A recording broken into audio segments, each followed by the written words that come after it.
بسم اللہ الرحمن الرحیم۔ آج کا ہمارا سبق ہے مکتوب نمبر 31 پارٹ 15۔ مولا امیر کائنات فرماتے ہیں بدبخت ہو جاؤ جو تم سے تعلقات قائم رکھنا پسند ہی نہ کرتا ہو، اس کے خواہ مخواہ پیچھے نہ پڑو۔ تمہارا دوست قطع تعلق کرے تو تم رشتہ محبت جوڑنے میں اس پر بازی لے جاؤ، اور وہ برائی سے پیش آئے تو تم حسن سلوک میں اس سے بڑھ جاؤ۔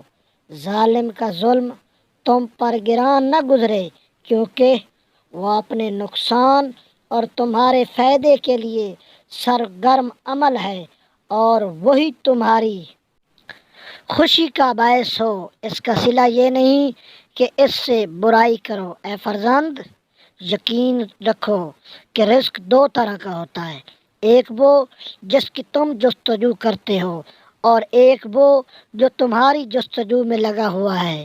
اگر تم اس کی طرف نہ جاؤ گے تو بھی وہ تم تک آ کر رہے گا۔ ضرورت پڑنے پر گڑ گڑانا اور مطلب نکل جانے پر کج خلقی سے پیش آنا کتنی بری عادت ہے۔ دنیا سے بس اتنا ہی اپنا سمجھو جس سے اپنی عقبیٰ کی منزل سنوار سکو۔ اگر تم ہر اس چیز پر جو تمہارے ہاتھ سے جاتی رہے واہ ویلا مچاتے ہو تو پھر ہر اس چیز پر رنج و افسوس کرو کہ جو تمہیں نہیں ملی۔ موجودہ حالات سے بعد کے آنے والے حالات کی قیاس کرو۔ ان لوگوں کی طرح نہ ہو جاؤ کہ جن پر نصیحت اس وقت تک کارگر نہیں ہوتی جب تک انہیں پوری طرح تکلیف نہ پہنچائی جائے، کیونکہ عقل مند باتوں سے مان جاتے ہیں اور حیوان لاتوں کے بغیر نہیں مانتے۔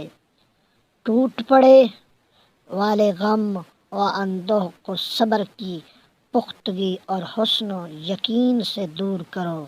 جو درمیانی راستہ چھوڑ دیتا ہے وہ بے راہ ہو جاتا ہے۔ دوست بمنزل عزیز کے ہوتا ہے۔ سچا دوست وہ ہے جو پیٹھ پیچھے بھی دوستی کو نبھاتا ہے، اور ہوا اور حوادث سے زحمت میں پڑنا لازمی ہے۔ بہت سے قریبی بیگانوں سے بھی زیادہ بے تعلق ہوتے ہیں، اور بہت سے بیگانے قریبوں سے بھی زیادہ نزدیک ہوتے ہیں۔ پردیسی وہ ہے جس کا کوئی دوست نہ ہو جو حق سے تجاوز کر جائے۔